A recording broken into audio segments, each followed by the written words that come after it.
Darcy shoved her long blonde hair out of her face, then peered through the viewfinder of her camera. Focusing on the brilliant colors that filled the lush valley below in varying shades of purple and gold and dark rich greens, she began snapping photos. The sweet fragrance of wildflowers drifted up to where she stood at the top of the hill, and she smiled, enjoying the warm sunshine. She'd flown into Denver yesterday for a short working vacation and was staying at a nearby hotel. Getting up early, she'd driven over half an hour to reach this remote bluff that one of her friends told her about. She found a spot, tucked along the side of the road, to park her car, then hiked up the ridge. It'd been almost an hour now, and she still hadn't reached the peak. It was times like this that she really appreciated her health club membership, because the trek had been so worth it. Trudging up the hill, she enjoyed the day and the spectacular views.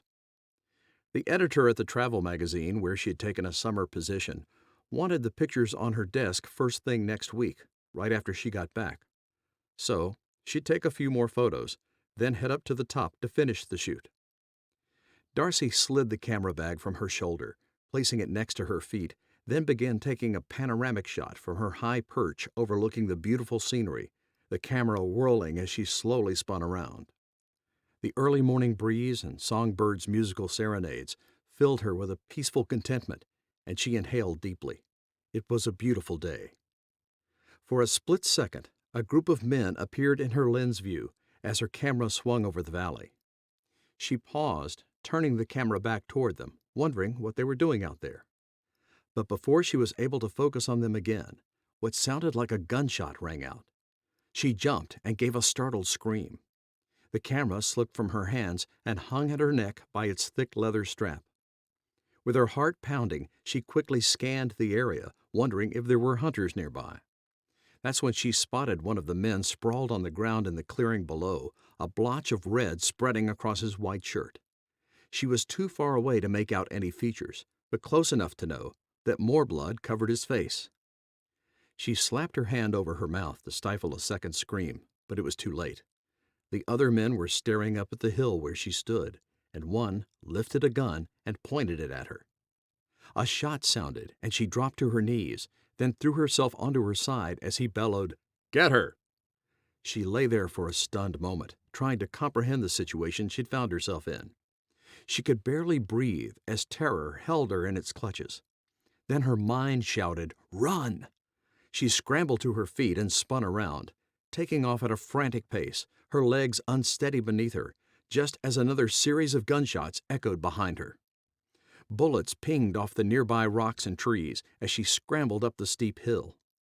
Crashing through the brush, she barely noticed as branches tugged at her clothing and scraped across bare skin. Did I just witness a murder? Images of the man lying on the ground covered in blood and the other men standing over him, one with a gun, blasted across her mind. Oh my God, of course I did. The men's heavy footfalls crunching through leaves and twigs sounded behind her. Her panic increased as she pushed her way through the forest, the camera bouncing against her chest.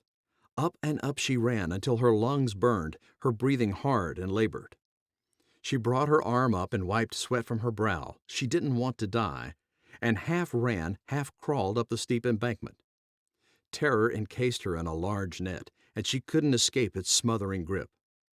Pain centered like a fireball in her chest as she ran, struggling to suck in air. Tears welled in her eyes and made it difficult to see. Shoving aside a thick overhanging branch, she dared a quick look behind her, trying to gauge the distance between her and the men chasing her. Because she could still hear them crashing through the brush, coming for her, closer now, and she kicked up her pace. Her chest rose and fell rapidly with her exertion. Shoving her bangs out of her eyes, she brought her gaze back around. That's when she realized she was no longer in the forest, but on the wide-open bluff. In the next instant, she noticed how close to the edge she was and tried to halt her momentum, stumbling forward, then tripped over a large log in her path, falling into nothing. Empty space met her as she went airborne.